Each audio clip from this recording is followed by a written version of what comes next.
Kas toidu käsitlemiseks peab tingimata kasutama määritavaid linaarajameid ja riskima saastumise ohuga?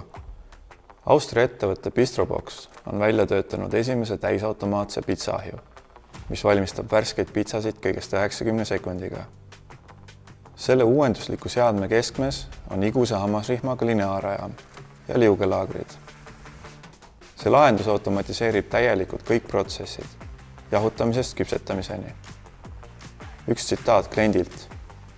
Lineaarne täitur peab taluma suuri temperatuuri kõikumisi ja olema hügieeniliselt laitmatu, selitab Jürgen Draxler, Bistrobox GmbH tehnikadirektor. Bistroboxi ühendab ühes seadmes erinevad tootmisetapid.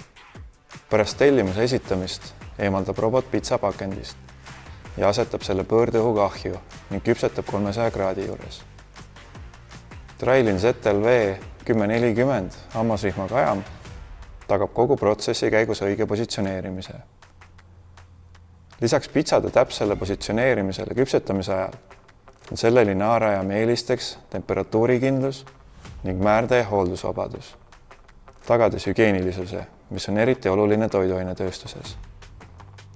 Ja loomulikult väiksem hooldusvajadus õli või määrdeainete puudumise tõttu. Iguse ja Bistroboxi tihe koostöö oli edu saavutamiseks ülioluline. Olen kindel, et leidsime õige lahenduse, paigaldades Bistroboxi Trailin ZLV 1040 rihmaga lineaarajami ja teised iguse tooted, ütleb Jürgen Draxler. Lisateavet Bistroboxi kohta leiate klõpsates lingile.